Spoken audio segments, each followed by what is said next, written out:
Hey guys, Jeffery here from Comfort Bible Reading with your daily Bible upload. I want to thank you for joining us today, and I hope you have a blessed day. I will be reading from the book of Ephesians, chapter 4 from the NIV. I hope you all will be joining us for chapter 5 tomorrow. As a prisoner of the Lord, then I urge you to live a life worthy of the calling you have received. Be completely humble and gentle. Be patient, bearing with you one another in love.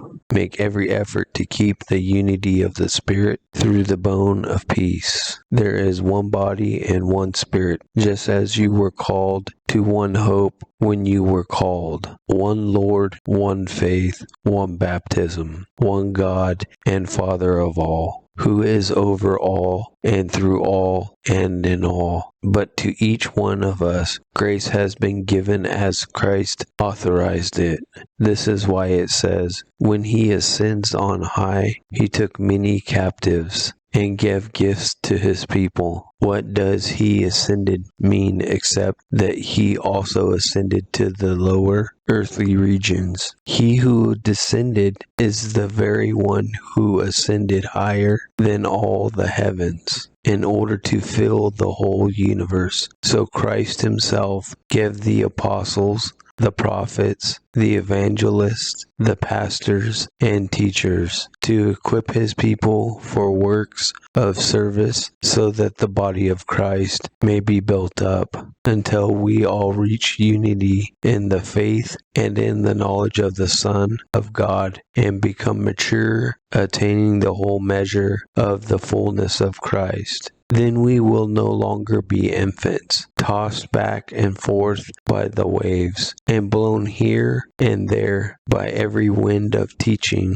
and by the cunning and craftiness of people in their deceitful scheming. Instead, speaking the truth in love, we will grow to become, in every respect, the mature body of Him who is the head, that is Christ. From Him the whole body, joined and held together by every supporting ligament, grows and builds itself up in love, as each part does its work. So I tell you this and insist on it in the Lord, that you must no longer live as the Gentiles do, in the futility of their thinking. They are darkened in the understanding and separated from the life of God because of the ignorance that is in them due to the hardening of their hearts. Having lost all sensitivity, they have given themselves over to sensuality so as to indulge in every kind of impurity, and they are full of greed. That, however, is not the way of life you learned. When you heard about Christ, you were taught in Him, in accordance with the truth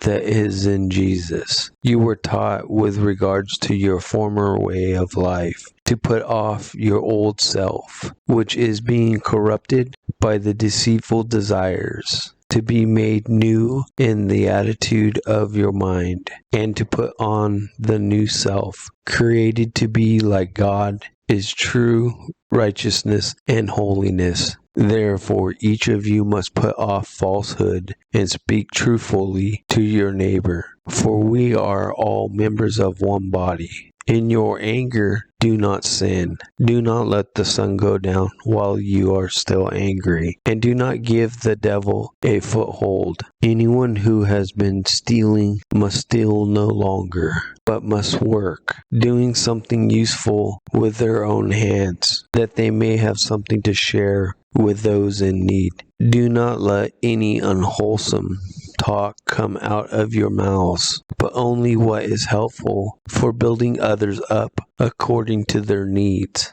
that it may benefit those who listen. And do not grieve the Holy Spirit of God, with whom you were sealed for the day of redemption. Get rid of all bitterness, rage, and anger, brawling and slander, along with every form of malice. Be kind and compassionate to one another, forgiving each other, just as Christ God forgave you. Thank you all for joining us today. I hope you all have a great day, and I look forward to seeing you all again tomorrow. Blessings.